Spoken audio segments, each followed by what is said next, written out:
The shorter your sleep, the shorter your life.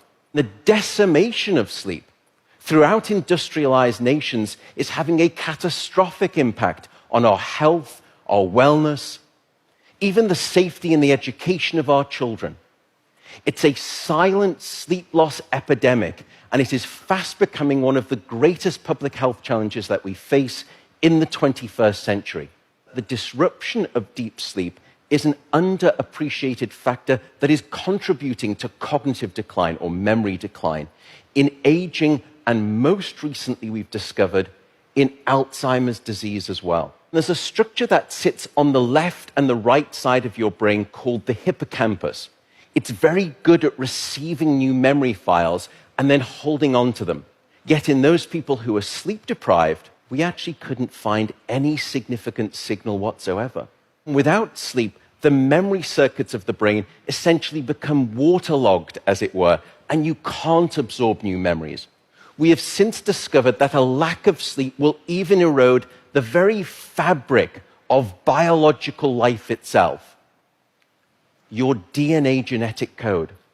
So here in this study, they took a group of healthy adults and they limited them to 6 hours of sleep a night for 1 week.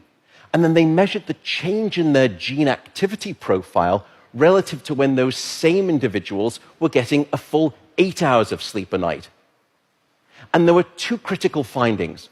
First, a sizable and significant 711 genes were distorted in their activity, caused by a lack of sleep.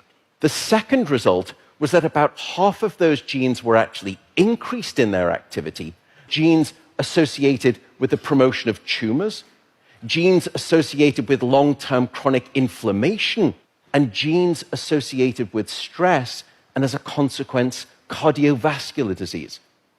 There is simply no aspect of your wellness that can retreat at the sign of sleep deprivation and get away unscathed. And at this point, you may be thinking, oh my goodness, how do I start to get better sleep? What are your tips for good sleep? The first is regularity. Go to bed at the same time, wake up at the same time. No matter whether it's the weekday or the weekend, regularity is king, and it will anchor your sleep and improve the quantity and the quality of that sleep.